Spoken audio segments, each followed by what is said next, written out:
Ang ating topic ngayon ay tinatanong ni Evers. Ang tanong niya ay, paano po ba matigasin ulit ang tea pagkatapos labasan? Siya natin pag-uusapan for today's video. Interesado ka bang malaman kung ano ang aking sagot? Please keep on watching para bago yan. Kung bago ka pa lang sa aking channel, please consider to like this video and subscribe my channel.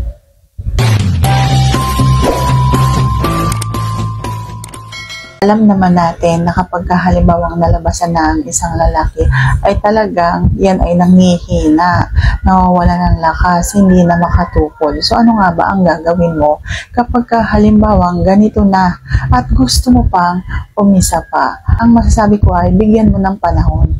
Kumuha ka ng oras kapag halimbawang kayo ay may ginagawa pa. Halimbawa, kung ano-ano pa ang gagawin ninyong pagkukuting-tingan sa isa't isa habang hindi pa nakakatukod ulit ang iyong tea. Yung ganun lamang, kumuha ka ng oras, yung pahabain mo yung ginagawa ninyo sa isa't isa habang wala ka pang lakas.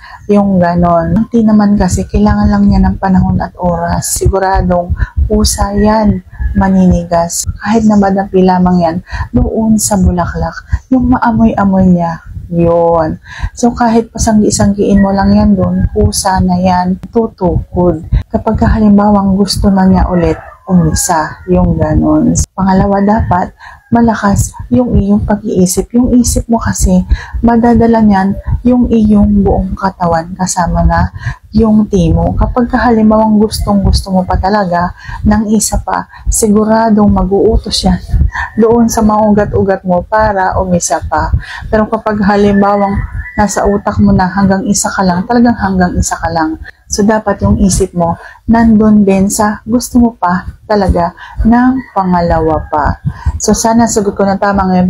If you like this video, please consider to like this video and subscribe my channel. Thank you for watching. See you on my next vlog.